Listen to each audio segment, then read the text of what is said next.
नमस्कार. मालिकेच्या आजच्या भागामध्ये आपल्याला पाहायला मिळणार आहे की आता आशाचा जीव कसा वाचणार आहे डॅडींच्या तावडीतून. त्याचबरोबर धनूजवळ आता जिमनं जे सत्य सांगितलेलं आहे ते ऐकून धनूला खूप मोठा धक्का बसलेला आहे. या सगळ्यातून धनू कशी मार्ग काढणार, आता हे सत्य दादाला कळू नये म्हणून ती काय करेल हे आपल्याला पुढे पाहायला मिळणार आहे. तर प्रेक्षकांनो, सूर्या आणि तुळजा, सूर्याने जे चॅलेंज घेतलेलं होतं ते चॅलेंज तुळजाने जे चॅलेंज घेतलेलं होतं 24 तासाच्या आत सूर्या तिच्याशी बोललेला असेल, सूर्या आणि तिच्यातला अबोला मिटलेला असेल, तर तो अबोला कशा पद्धतीनं मिटणार आहे ते आपल्याला पाहायला मिळणार आहे. तर प्रेक्षकांनो, त्यासाठी हा व्हिडिओ शेवटपर्यंत पहा. त्याचबरोबर चॅनलवरती नवीन असाल तर चॅनलला सबस्क्राईब करा, त्याचबरोबर व्हिडिओला लाईक करा. इकडे आता सूर्या आणि तुळजा या दोघांच्या सगळेजण मागं लागलेले आहेत की तुम्ही एकमेकांना घास भरवा, कारण प्रत्येक जोडीने घास भरवला पाहिजे असं त्यांचं म्हणणं होतं. सूर्या मात्र लाजत असतो. सगळेजण त्याला चिडवत असतात की असं काय रे लाजतोयस दादा, भरव ना वहिनीला घास, असं म्हणत सगळे सूर्याच्या मागं लागलेले आहेत आणि त्याला घास भरवायला सांगत आहेत. हे सगळं जेव्हा घडत असतं तेव्हा मात्र इकडे आपल्याला पाहायला मिळतं की आता सूर्या हा तुळजाला घास भरवतो, त्यानंतर तुळजा ही सूर्याला घास भरवते. इथे मंदिरात त्या ज्या आजी आहेत त्या म्हणतात, तू अशी आहेस ना, अगं पण तू इथं कशाला आलीस परत तोंड दाखवायला, कारण एवढं सगळं कारस्थान तू केलंस, एवढं सगळं करून तू गेलीस आणि आता पुन्हा आलेली आहे. तेव्हा आशा म्हणत असते की अहो असं नका हो म्हणू मावशी, खरंच माझं काहीच चुकलेलं नाही आहे, मी काहीच चुकीचं वागलेली नाही आहे असं आशा सांगत असते. परंतु त्या मावशी मात्र इकडे बोलत असतात, त्या म्हणत असतात की नाही, चूक तुझीच होती, गावातले दागिने घेऊन पळून जाताना तुला लाज नाही वाटली आणि तू आत्ता आलेली आहे इथं, असं म्हणत त्या आजी आशाला बोलत असतात. आशा मात्र रडत असते, म्हणत असते प्लीज असं नका बोलू, माझ्यावरती विश्वास ठेवा, मी असं काहीही केलेलं नाही, मी कोणतीही चोरी केलेली नाही आहे, मी कोणताही गुन्हा केलेला नाही असं आशा सांगत असते. परंतु त्या आजी म्हणत असतात की तुझ्या घरच्यांनी, तुझ्या लेकराबाळांनी तुझ्या विश्वास ठेवला नाही तर मी कसा विश्वास ठेवू.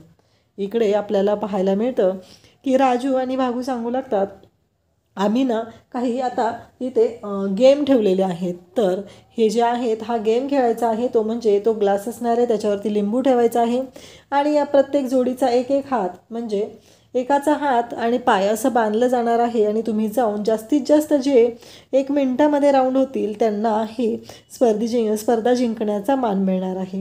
हे सगळं बोलणं चालू असतं आणि त्याचबरोबर आता धनू, त्याचबरोबर जिम, त्याचबरोबर असतात ते म्हणजे सूर्या आणि तुळजा आणि त्यानंतर असतात ते म्हणजे इथे शत्रू आणि तेजू, अशा जोड्या ठरलेल्या असतात आणि प्रत्येक कपलनं हा गेम खेळायचा आहे असं ठरलेलं असतं. मग आता पहिली जोडी बोलवली जाते, ती म्हणजे तुळजा आणि सूर्या.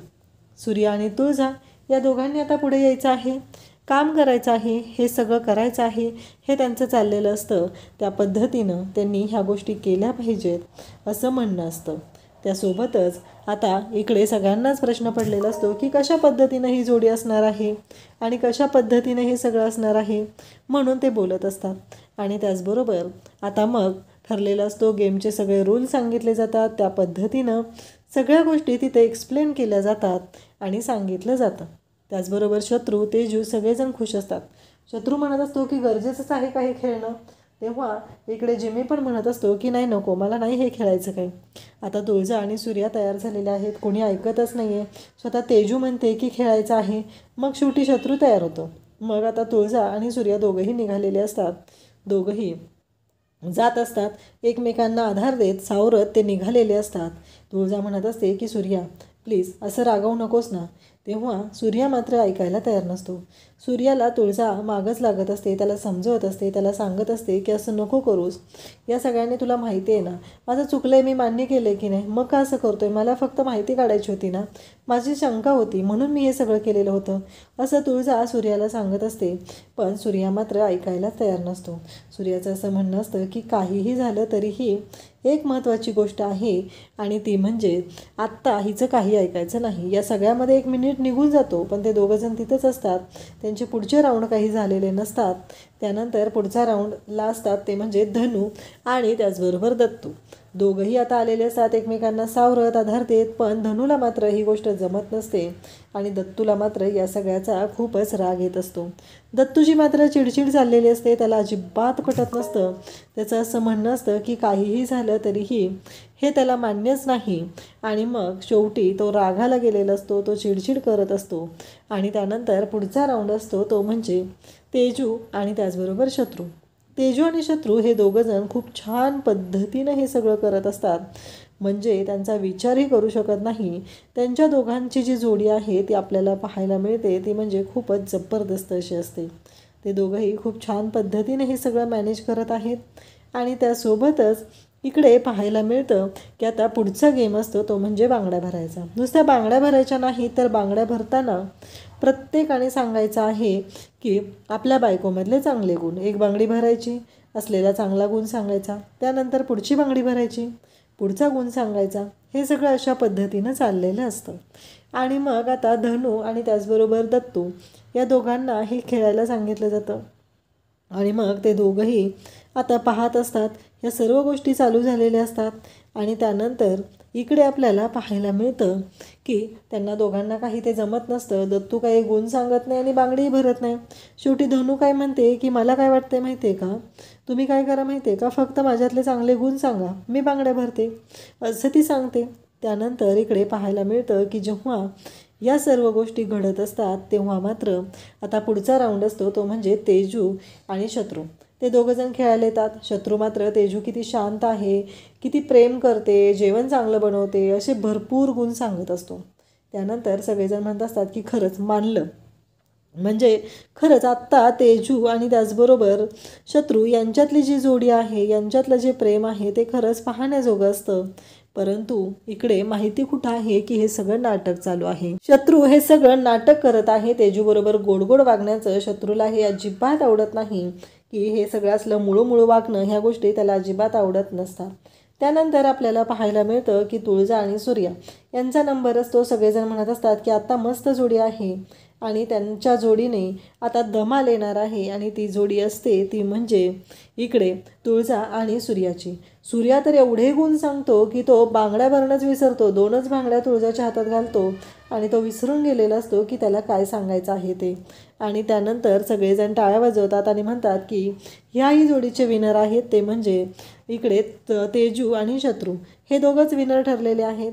कारण काहीही झालं तरीही या जोडीची मात्र त्या आजींना सांगत असते की प्लीज माझ्यावर विश्वास ठेवा, मी जे काय बोलते ते सगळं खरं बोलते, मी काहीही खोटं बोलत नाही आहे, असं आशा त्या आजींना सांगत आहे. पण त्या आजी मात्र ऐकायला तयार नाही. त्या आशाला म्हणतात की कसं आहे माहिती आहे का, तुझ्या घरातल्याने तुझ्यावर विश्वास ठेवलेला नाही आहे, तेव्हा सोनं घेऊन इकडं देवाचं दागिनं चोरून घेऊन गेलीस आणि आता तुझ्यावर काय विश्वास ठेवायचे आम्ही, असं त्या बोलत असतात. आणि इकडे डॅडी मात्र देवळात आलेले असतात आणि ते म्हणत असतात ज्याला कोण नाही त्याला इकडं देव आहे असं म्हणत ते आलेले असतात. आणि त्याचबरोबर इकडे पाहायला मिळतं की जेव्हा या सर्व गोष्टी घडत असतात तेव्हा मात्र इकडे आशा त्यांना समजून सांगत असते आणि त्याचबरोबर हे सगळं घडत आहे. आणि इकडे आता पुढचा शो सुरू झालेला आहे आणि ते म्हणतात की इकडे आता पेपर जे आहेत ते टाकले जाणार आहेत आणि त्या पेपरवरती गाणं म्युझिक सुरू होणार आहे, डान्स करायचा आहे.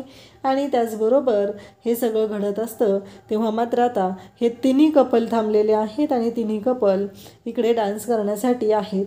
त्याचबरोबर इकडे आपल्याला पाहायला मिळतं की डान्स सुरू झालेला असतो. पहिल्यांदा पेपर असतो तो व्यवस्थित असतो, त्यानंतर तो पेपर फोल्ड केला जातो. या सगळ्या गोष्टी तिथं घडत असतात आणि त्यासोबतच इकडे पाहायला मिळतं की तेजू जी आहे ती शत्रूच्या खूपच जवळ आलेली असते आणि त्याचबरोबर हे सगळं घडत असतं. त्यासोबतच इकडे पाहायला मिळतं की जेव्हा या सगळ्या गोष्टी घडत आहेत आणि मग धनू मात्र आता म्हणत असते जिमीला की प्लीज असं नका करू, पकडून ठेवा, असं ती जिमला सांगत असते. पण जिम मात्र तिला म्हणत असतो की अजून किती पकडणार आहे, तर ती म्हणत असते की घट्ट मिठी मारा म्हणजे होईल सगळं आणि आपल्याला हे लूज नाही करायचं. पुन्हा ती म्हणते हारायचं नाही, कारण त्याच्या लक्षात येत नसतं की लूज करणं आणि हारणं हे काय आहे, कारण ते धनूचं इंग्लिश असतं. त्यानंतर प्रेक्षकांना उद्याच्या भागात आपल्याला पाहायला मिळणार आहे की आता उचलून घ्यायची वेळ येते आणि धनू मात्र आता सगळ्यांनी बायकांना उचललेलं असतं पण धनूने मात्र इकडे दत्तूला उचललेलं असतं आणि दत्तूला ती गालांवरती किस करते. त्यावेळेस सोड खाली असं सांगितल्यावर ती सोडून देते आणि दत्तूला मात्र खूप राग आलेला असतो. दत्तू तिथून निघालेला असतो आणि तो म्हणतो की हे सगळं होणार आहे हे माहीत असतं तर मी आलोच नसतो. त्याच्या मागे धनू धावत येते आणि म्हणू लागते की अहो असं काय करताय, प्लीज असं नका करू ना, प्लीज तुम्हाला माहिती आहे ना माझं तुमच्यावर किती प्रेम आहे असं म्हणत ती आलेली असते. पण तो म्हणत असतो की एक गोष्ट लक्षात ठेव, माझं तुझ्यावरती अजिबात प्रेम नाही, मला तुझ्याबद्दल काहीही वाटत नाही असं तो स्पष्टपणे सांगतो. आणि इकडे धनुला मात्र धक्का बसलेला असतो. तो म्हणतो तुला खरंच ऐकायचं आहे ना तर ऐक मग, कारण काही झालं तरीही नानाने मला सांगितलेलं की जिम काढण्यासाठी पैसे देणार आहे म्हणून मी हे लग्न केलेलं आहे, मला अजिबात हे लग्न करण्यासाठी इंटरेस्ट नव्हता. तेव्हा मात्र बिचाऱ्या धनुला खूप मोठा धक्का बसलेला आहे. आणि त्यानंतर आपल्याला पाहायला मिळतं की इकडे आता डॅडी आलेले आहेत आणि त्या मावशी म्हणत असतात की हे बघ मी तुला काही मदत करू शकत नाही. आणि इकडे आशा मात्र त्यांच्या मागं लागलेली असते, त्यांना म्हणत असते. परंतु डॅडी तिथे येतात आणि त्या दोघींना पाहतात. पण आशा आता डॅडींना कशी हुलकावणी देणार हे आपल्याला पुढे पाहायला मिळणार आहे. अशाच अपडेटसाठी चॅनलशी कनेक्टेड राहा. थँक्यू.